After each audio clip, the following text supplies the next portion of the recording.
묵상 2026년 7월 23일 목요일 아침입니다. 오늘은 에스라서 1장 1절로 11절 말씀을 통해서 하나님의 감동 이런 제목으로 말씀 묵상의 은혜를 나누겠습니다. 대상포진으로 인한 활동 중단을 이제 오늘까지 하고 마감하려고 합니다.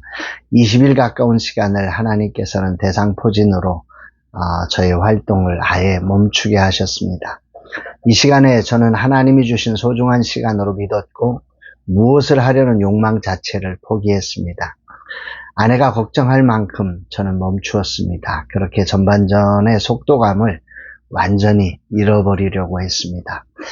오늘까지 그렇게 속도감을 잃고 새로운 주님이 정하신 속도로 일어날 것입니다. 절대 조급하지 않고 평안함으로 주님과 함께 후반전의 속도를 창조해 갈 것입니다. 나를 가장 잘 아시는 주님이 설계하신 바로 그 모습으로 일어나리라 생각됩니다. 이제 속도감을 잃은 마지막 날 주님은 무엇을 말씀하실까? 오늘부터 구약 에스라서를 묵상하게 됩니다. 에스라서는 크게 성전 재건과 공동체 개혁이라고 하는 이 두 가지의 축으로 전체가 구성되어져 있습니다. 포로에서 귀환하는 1차, 2차, 3차 이 포로 귀환의 과정들, 그 과정에서 펼쳐지는 성전 재건이라고 하는 아주 중차대한 문제, 또 성전 재건 이후에 이스라엘 백성들의 진정한 우리 그 눈에 보이는 성전이 아니라 우리의 영혼의 성전을 재건하는 그 현장들, 이런 것들을 우리는 만나게 됩니다. 에스라서의 시작은 이렇게 되어 있죠. 1절에 바사왕 1절 2절에 보면 바사왕 고레스 원년에 여호와께서 예레미야 입을 통하여 하신 말씀을 이루려게 하시려고 바사왕 고레스의 마음을 감동시키시며 그가 온 나라에 공포도 하고 조소도 내려 이르되 바사왕 고레스는 말하노니 하늘의 하나님 여호와께서 세상 모든 나라를 내게 주셨고 나에게 명령하사 유다 예루살렘의 성전을 건축하라 하셨나니.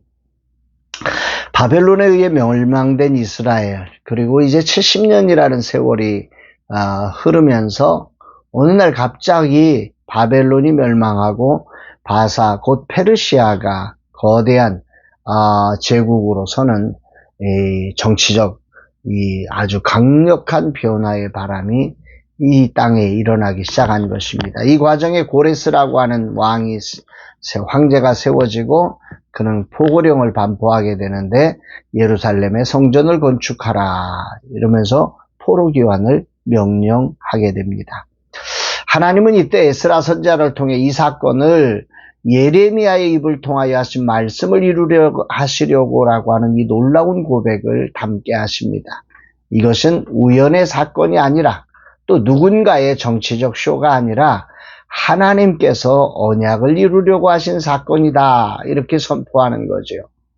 예레미야 선지자를 통해 선포되었던 70년 만의 포로 귀환 약속을 그 정확한 때에 성취하시려고 하는 것입니다. 하나님의 신실하심과 그 신실하심을 이루기 위해 일하시는 하나님의 능력이 얼마나 놀라운지를 보여주는 가슴 설레게 하는 장면이 아닐 수 없습니다. 신흥제국 페르시아 왕 고레스가 칙령을 반포하였는데 그것이 바로 예레미야 선지자를 통해 선포하신 70년 후 회복을 이룰 것이란 예언의 성취의 말씀이었다는 거죠. 그리고는 어느 곳에 있는 백성이든지 이 건축에 참여하게 하셨고 심지어 참여하지 못하는 자들은 기쁨으로 예물을 드려 참여하게 하는 아주 세밀한 명령까지 하게 하십니다. 4절 그 남아있는 백성이 어느 곳에 머물러 살든지 그곳 사람들이 마땅히 은과 금과 그 밖의 물건과 짐승으로 도와주고 그 외에도 예루살렘에 세울 하나님의 성전을 위하여 예물을 기쁘게 드릴지니라 하였더라. 더 나아가 왕의 창고를 열어서 예루살렘에서 가져온 성전 기물까지 가지고 갈 수 있도록 배려하게 합니다. 8절에 바사왕 고레스가 창고지기 미드르닷에게 명령하여 그 그릇들을 꺼내어 세워서 유다 총독 세스바살에게 넘겨주니. 하나님의 신실하심은 그저 한 명령을 반포하는 게 아닙니다.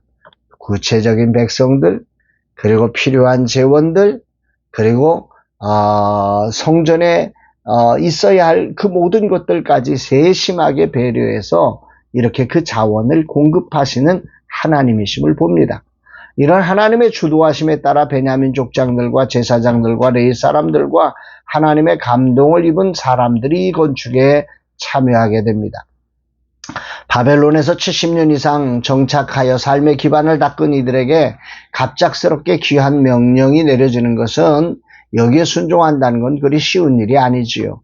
그 먼 거리에 그 고향으로의 귀환은 경제적, 육체적 손해와 생명의 위험을 감수해야 하는 모험이었습니다. 그럼에도 이들이 일어날 수 있었던 것은 마음이 하나님께 감동을 받았기 때문이다. 이렇게 성경은 말씀하고 있습니다. 고레스를 감동시키고 백성들을 감동시킨 하나님. 그런데 이 단어가 히브리어로 우르라고 하는 단어에서 파생된 단어입니다. 깊은 잠이나 마비 상태에서 번쩍 눈을 뜨게 하다라고 하는 뜻을 가진 단어이 깨우다, 흔들어 깨우다 이런 의미가 있는 거죠. 전혀 생각할 수 없는 사람들을 흔들어 깨워 거룩한 열정을 불어넣어서 움직이게 만드는 이 감동입니다. 새로운 제국의 통치자가 된 고레스를 그렇게 감동시켜 움직이게 하고 70년이라는 시간 포기와 절망으로 잠들어 있던 이스라엘 백성들을 깨워 일으키게 하는 이것이 하나님의 감동이었습니다. 당신이 예레미야 선지자를 통해서 언약하신 말씀을 이루시기라고 하나님은 이 감동을 주셨고, 이 감동은 역사를 뒤흔들어 누구도 예상하지 못한 때에 누구도 어찌하지 못하는 일을 자발적으로 만들어내셨음을 우리는 보아야 합니다. 물론 이 하나님의 감동은 이스라엘 백성 전부를 움직이게 한 것은 아닙니다. 그리고 하나님은 이 감동을 1차에서 3차에 이르는 과정을 통해 이루셨습니다. 오늘 아침 이 부분을 묵상의 주제로 삼게 됩니다. 하나님의 감동은 고레스도 움직일 만큼 강력합니다. 이방의 황제를 움직이는 강력한 것입니다. 그러나 그 감동은 전부를 한 번에 움직이는 감동이 아니었습니다. 3차에 걸쳐 이루어집니다. 아울러 3차에 걸친 이름에도 여전히 참여하지 않은 자가 존재했고 그 과정에 흔들리는 자도 존재했습니다. 감동이 작기 때문이 아닙니다. 감동이 없기 때문이 아닙니다. 하나님의 감동은 언약을 성취하시는 은혜입니다. 그러나 이 은혜를 온전히 누리는 자와 그 은혜를 외면하는 자와 그 은혜를 반만 누리는 자들이 있음을 보게 됩니다.